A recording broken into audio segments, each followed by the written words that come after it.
Hello, welcome to Revive Ministries. Today we continue the discussion of finding hope. When this uploads, it'll be New Year's Eve. And the holidays, like I said, can be very tough for many of us. We're on the cusp of ending 2020, and 2020 has been a rough one for many of us. Sometimes I kind of grasp on the idea that we need to have purpose, we need to have a why, like Viktor Frankl said in his book, Man Finding Meaning. Today, I have a guest. It's a new guest. Her name is Shandra, and she's here to help share her insight with us on finding hope. Thank you, Shandra, for agreeing to be on with us. Thanks for having me.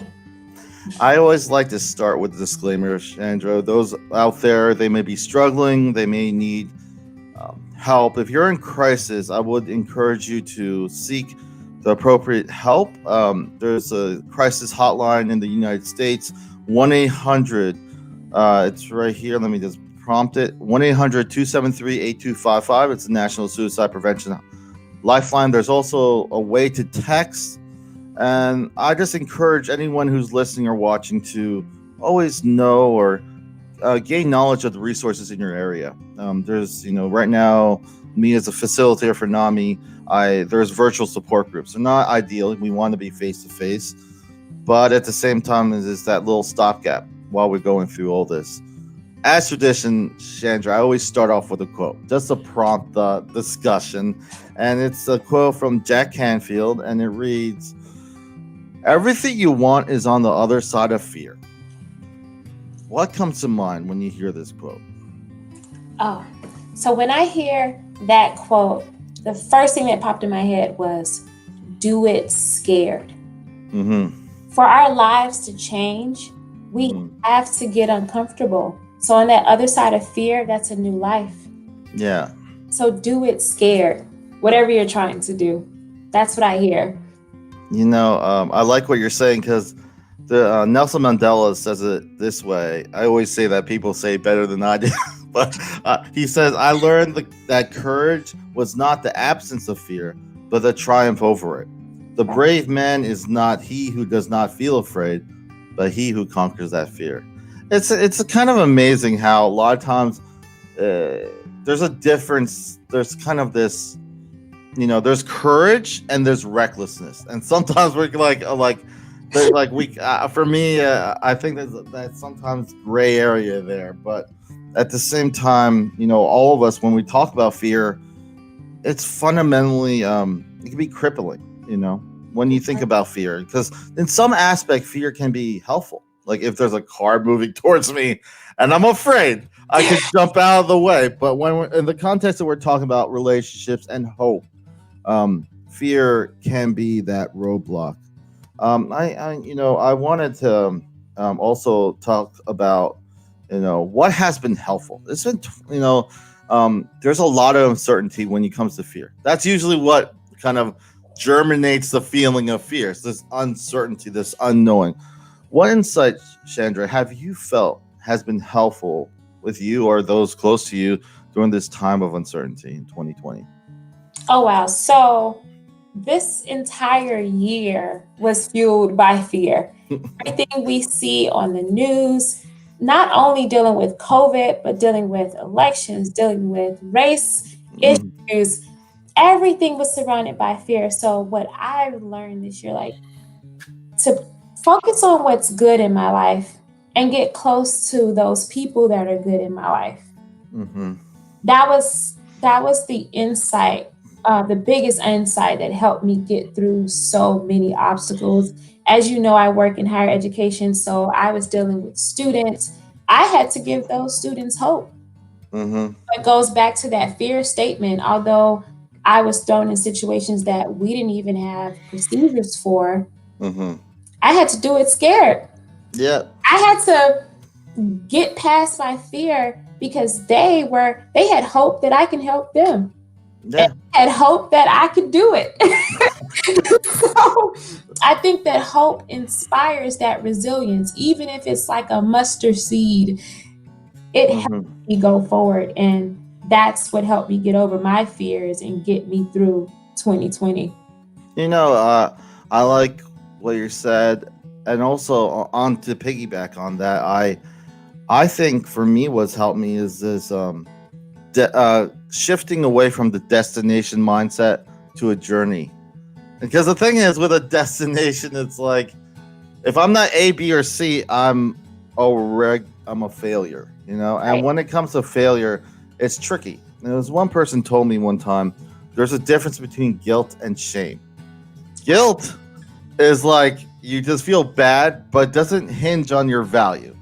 Right. Now, shame is like I did something bad, Chandra. Now my value is down. It's like correlation. It's a cause and effect. So, for me, me being a peer, I've struggled with mental illness ever since I got out of the military in 2000, early 2000s. So, I just remember this fear, this kind of uncertainty, and just kind of saying, it's hinging my value on being useful. There's a lot of urgency you see right now. People are stuck home and they're not used to being home that much. And they're just like, for me, like, it's funny because, like, you have kids. If you have kids or something, you can't make excuse. You can't play the board game now. You're home. You're literally home. But, like, how do you structure? How do you set boundaries?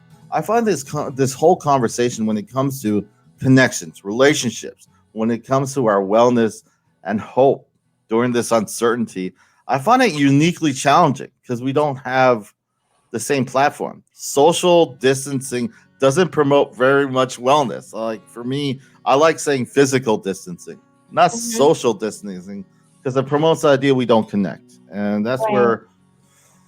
where I think I want to kind of lead into. Hold on. Yeah, right here. It says, looking back at 2020, what lessons have you learned moving into 2021 in regards to hope? We're shifting back to hope, and then we're going to kind Yeah. of go to our relationships and how that matters. So, So I love what you said about wellness, and I always tell people things don't happen to you; they happen for you. mm-hmm. The craziness of having to be home and quarantine 2020, the lesson I learned is that before this pandemic, we were connected on platforms, but we were disconnected. And Mm-hmm. we had a wonderful opportunity during this pandemic to become connected. And we had Mm-hmm. hope that we would see each other again. A lot of my friends and I have been making plans for 2021. And so that, although it may seem like an uncertain time or, oh my gosh, I can't see people, I actually saw people more. I had more Zoom call meetings. I had more, let's just get together and make a Zoom and just crap with each other about our lives. And so Yeah. the disconnect made us more connected. And then we want to take some of these values and use them in 2021, no matter what they are. I spoke to my family members down in Florida more this year than I did the past 5 years because we were so disconnected. So that is definitely the lesson I will take moving forward in 2021. Just to call more, check on people more, and just Yeah. show them that they're not alone. Yeah. There's this quote from Albert Einstein. He says, the measure of intelligence is the ability to change. The one constant in life is change. It's like, when I was in I don't know, I went to university, and one thing I learned was you can't measure time without change. No. If you really so that's the one constant. And I think for me, I love what you're saying, that being intentional with our connections. I deal with a lot of groups, substance abuse, mental health, and all that. And one thing there's two things I've learned that is kind of incredible. One is that focusing on what you don't have in a group will not, a lot of times, from my perspective, does not promote a lot of healing, a lot of growth. Mhm. Not even growth, is healing. It doesn't promote a safe atmosphere, because If all I'm concerned about is what I don't have, there's no step forward. And the other thing that I learned that was kind of mind-boggling is you can put four people who've been hurt, very hurt. If you provide a safe place for them to share their story, and nothing tangible gets fixed. Like they don't like their situation at home, nothing, but they feel better. They do better. Why? Right. It makes no sense. A rational person's like, well, XYZ. I know one of my close friends in Florida. She was a social worker in Rikers Island in New York City, and one thing she said to me was she worked with this homeless guy for 20 years, and finally he's doing better. The homeless guy said to her, "What's the hardest thing being homeless in New York City?" And she was listing down everything from like her social works background and what she's seen. He's like education, access to this, housing. He's like, no, loneliness. Yeah. That was it. That was it. Loneliness. Disconnection. Sometimes that is the killer. That's why we see so many people that seem to have it all commit suicide, because they don't have those connections. They don't have that hope that someone else is in it with them. Yeah. As one thing I've learned also was from Dale Carnegie. He says, you can make more friends in 2 months by becoming interested in other people than you can in 2 years trying to get other people interested in you. Absolutely. Kind of telling. Absolutely. I have never met a stranger. I find a way to connect with someone on some level. It can be down to liking pineapples on my pizza. Those connections, that's what gives you hope. No matter how I know we're all about self-care, but no one's doing it alone. No. That's what keeps us going, our connections. I just remember this one paraphrasing. He said, don't listen to the words so much, listen for the reasons. Mm-hmm. There's a lot of people hurt out there, Shandra, for various reasons. And people look at them like, oh, they're hate. They're saying a lot of hate. They're really hurt. Hurt people. That's what happens. Yes. Yes. So I want to go into the next thread. It says people closest to us can provide some of the most precious moments in our lives and also the most damaging. How do you wrap your head around these contrasting thoughts?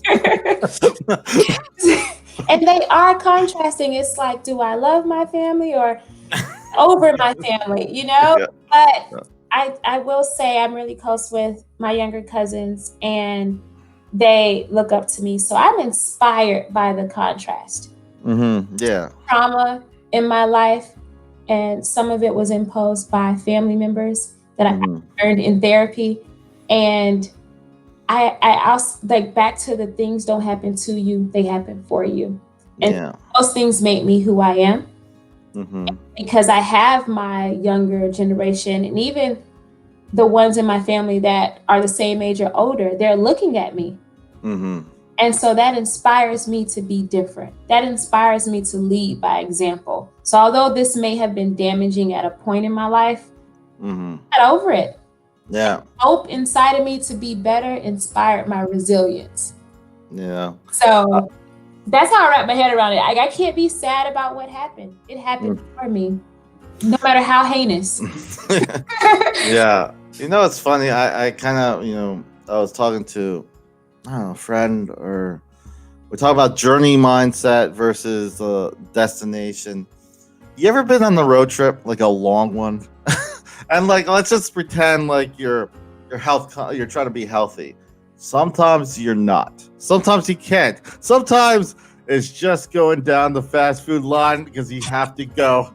And so that's, and sometimes, I know this is kind of funny analogy, but that's how life is. If we are so focused, it's not so much, I find, what and that's what Albert Einstein was saying. It's how we adapt to the change that really measures how we do moving forward. You're talking about connections, And this is kind of silly question, but how important are connections, especially today? They are, They are. they are. That's basically it. Because um, I remember a family member. There's family members. I'm half Puerto Rican, half South Korean, so it's kind of like I'm conflicted already. But one thing that I remember, there was some family members that wouldn't talk for 10 years until they died. And then for me, there you have that situation, and then you have another family member that, let me think, always calls and makes sure that the person's okay, even though that relationship's toxic. You got two contrasting point of views, but they both. That was the last question. Damaging, but then exactly, you have that. But the connections are still important. They are. There are toxic family members that will just call and judge your life. Yeah. But sometimes you still need that too. Yeah. You still just want to know someone cares enough to say something. Yeah, I remember. There's this one saying I say: the good news is only as good as bad news was. Sounds so convoluted and wrong in a weird way, but the reason I say it is, if I lost 50 cents, Shandra, and I got it back, that's good, but it's not great. And I remember I was in a group, they're like, does that mean I have to have bad things? No, it's just us as human beings, a lot of times forget what we're grateful for, what we should be grateful for. Not even should. A lot of things happen in our lives that we overlook and forget. We forget all the time. The fact that I have life, the fact that I'm in the house, I feel like I'm in a safe place. Peace of mind is overlooked all the time. We're just like, I just need to get X, Y, Z. I need to get this title and that title. Mm-hmm. But at the end of the day, I've seen people just, they work themselves till when they have all these problems after they retire, and it's hard. It's hard to see because, for me, I know there's a lot of value, but a lot of times what it comes down to is we're trying to build certainty where there isn't. And one thing that I find in my perception, what I've learned is how I see people and how I see myself is really what I really can control daily. But like everything else, who knows? Like, like we didn't know in 2020 when when the year started that this was going to happen at all. So I feel encouraged. I remember this one, Rachel Naomi Remen says it this way. She says, the willingness to consider possibility requires a tolerance of uncertainty. This is how it is. Yeah, that's how it is. You can't do anything like science. You can't change unless you are uncomfortable. And uncertainty makes everyone uncomfortable. But this is how we evolve. And also, like what you were saying about your family, Bruce Lee. I love Bruce Lee. He said it this way. He says, I am not in this world to live up to your expectations, and you're not in this world to live up to mine. A lot of times, like, it sounds kind of, but I like the simpleness of it, because a lot of times there's a lot of urgency that's unwarranted. We're just running around. Our value is everywhere. Me being a first generation American, it's just one of those things where I'm going to pay back my folks for all the wonderful things they did. I'm never going to do that. I love my parents. They did so many amazing things. Was it perfect? No, because we're human. But at the same time, I can't pay them back, and that's okay. That's one thing I learned. Another thing I learned, especially being, working with people in groups and knowing that sometimes it's the reality of mental health and substance abuse that suicide happens, more often than we like. And one thing I had to learn was I can't help everyone, Shandra, and that's okay. And that's hard, because the thing is, the one thing that makes me comforted about that is that it's not just about me. It's not about my story. It's all of us playing a part. I remember this one thing that I said, or I was reading, and it said this. It said, I'll just read it from here. It says, because the value you think you lost is not determined by the circumstance you're in. It's not about where you are right now, but where you are going. Right. Everyone plays a part, which means the environment needs to be safe to be wrong, to foster the willingness to get help, the willingness to listen, the room to heal. I have to speak on that because everything is connected. Yeah. And when it doesn't seem connected, Mm-hmm. there are doctors who lose patients. There are preachers who lose followers. There are teachers who have students that fail. But some things have to happen for something else to happen. It's connected. And like you said before, I was one of those people who, if I saw a bird wounded, I want to bring it back to life. Yeah. Even if it's like taking his last breaths, I'm like, come on, you know? But that's how life is. That was the end of that cycle. And everything has cycles. We can't save everyone. But we have to be okay with that. We have to be okay with what we did was good enough. It's what we could do. That's their journey. Yeah. So, forgiveness, a lot of times we always think about forgiving someone else. It's all there. Like, even if the person hurts you, that it's not about reconciliation.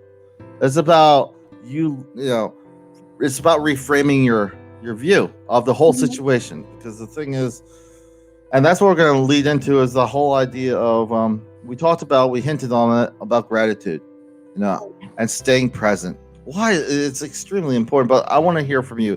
How important do you feel being grateful is today and staying present? We touched on both of these points, but I just want to give you a little bit more time to. Well, so being grateful and present walks hand in hand. It walks hand in hand. So there are times where you're like, I wish I could go out the country right now. I wish I could do these things. But this moment that I have of being alive and the things I can do now, I'm grateful for it. There are people dying. There are people who are unable to wake up and go have a job every day as I do. And so I have to stay present in the moments that are happening now. I can't think about what happened before or the things I can't do. And that gratitude jumps on top of that being present. So first I'm grateful to be and for all that I have. And instead of thinking about what I could have or don't have, I'm present. Yes. So it's the most important to me. Yeah. It's the most important. Finding hope. When I think of hope, I think of this one quote. I'll put it on the screen. It says, most of the things in the world have been accomplished by people who have kept on trying when it seemed to be no hope at all. Some people right now listening or watching this might felt like 2020 sucked the air out of it. Like it was unexpected. I remember for me personally, I got married September this year. Oh wow. Yeah. Okay. Another thing that happened was my wife was in Korea teaching. We had to make a decision to break her contract to come back here, and that was March, April. A lot of things were happening, but I was unapologetic but loving, with my family, because for the longest it was difficult decisions. But at the same time, through our connection, me and my wife, and also just having a healthy environment surrounding yourself by people who, people who allow you room to grow. Sometimes there's people who try to do it for you so much and protect you. That doesn't help so much. And then there's other people who are not there when you need them. You need some people a little bit present to kind of, you need that community, that support system. So I was blessed to have some of that. And also I'm blessed to be where I'm at right now. So it's, for me, when I look at this quote, I want to hear what you think. When you see this quote, what comes to mind? So the most important things in the world, and I always think that's subjective, that's our perception, because this is our world we live in. But where there seems to be no hope at all, it just goes back to how hope inspires resilience. Because Mm-hmm. Dale Carnegie said this. He's not talking about there seemed to be no hope within that person. Mm. That person had that ounce of hope. Mm-hmm. That's why they kept going. When you think about the definition of hope, that's believing something's going to happen. Yeah. So there seemed to be no hope at all, but it still gets done. Hope inspires that, sparks that resilience within you so that Yeah. you can accomplish the most important things in your world. Yeah. If that makes any sense. No, it does make sense. Anyone listening? It's one of those things that, and it goes back to just learning and growing. I'm still learning to listen better. Active listening is a big thing. Sometimes, when I was a teenager, 20 years old, it's all about when I was young and I was like, when's my turn to say something? When's my turn to say something? And, a lot of times I just sometimes practice just listening because you can learn a lot because sometimes you hear the words, whether it's something you disagree on, maybe it's something political or when it comes to our country or something else. And you just look at the individual and you just categorize them. But when I look at them or whatever, even if I don't agree, I just know that there's reasons behind those words. People at the very core want to be happy. I remember John Lennon. I haven't brought this story I brought this story a while, used to a lot, so I had to stop because I felt people were getting tired. But John Lennon, when he was a kid, the teacher asked him, what do you want to be when you grow up? The whole class. And John Lennon said, I want to be happy. And the teacher's like, you got it wrong. And I think he got it more right. I agree. So with that thought, as we wrap up, Shandra, any final thoughts you'd like to share with those listening? It's New Year's Eve when people will be watching this, and this is a new year. What was 2020 was maybe the worst year for some people. They lost a lot, not only family or people, but maybe jobs. Maybe they lost their value, or whatever. What final thoughts would you like to share with those listening? I just would like to say, you are not alone. Find hope. You can find hope in the smallest things, but you are not alone. Take hope in that. Take 2020 as a lesson, as a chime for you to recharge, regroup, and go into 2021 knowing that you are not alone and that you survived 100% of the days you didn't think you can make it. So you are not alone I just want the listeners to take hope in knowing that we are all in this together. It may have seemed like we were so disconnected because of the social distancing, but this actually brought us all together. Yeah, it's funny that happened. Another, I want to say also, as this year ends, for those watching, it's okay to not be okay. Sometimes, like I remember when I had symptoms, I used to beat myself. I'm like, I get stressed out. I'm like, I'm sick. I'm already struggling. And I'm like, oh my gosh, I'm sick. I'm upset that I'm sick. And it's this reoccurring cycle. But no, allow yourself room to heal. Allow yourself, set up boundaries, but also know that your connections do matter. I do. I want to also, anything else you would like to share with those listening? What have you been up to, Shandra? So before I go there, something you said sparked something else in me. Like, it's okay to have a good old ugly cry. Like you said, it's okay to be not okay. Take a moment to yourself, take a long bath, lay in bed, watch a sad movie, but it is okay to just get it out. And although 2020 may have seemed like a depressing time, you know that you can deal with this. You survived. So it's okay. Just cry. It's okay to break down. As long as you recover. And your recovery doesn't mean you stop crying after 5 minutes. You can cry for 3 days, but get it out. Yes. And of course, know that you're not alone. So what I've been up to lately, I published a book this year. Yay! It was about mindset change. It's called the Damsel in Distress Mindset. Mm, I also helped raise money for the Furniture Bank of Atlanta, where we help families that are starting over, moving out of shelters, get furniture for their homes. that's awesome. So, although we have been separated from everyone, I was able to work on those two big projects and make an impact.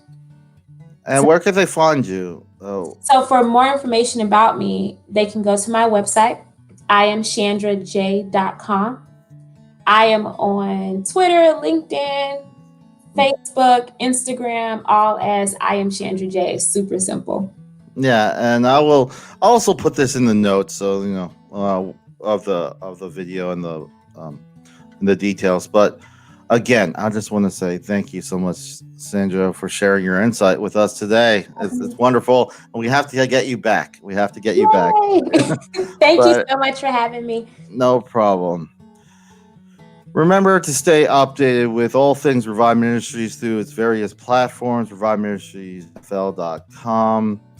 So this is goodbye from Revive Ministries, leaving you with this last quote of 2020. It says, "Our greatest weakness lies in giving up. The most certain way to succeed is always to just try one more time." Thomas Edison.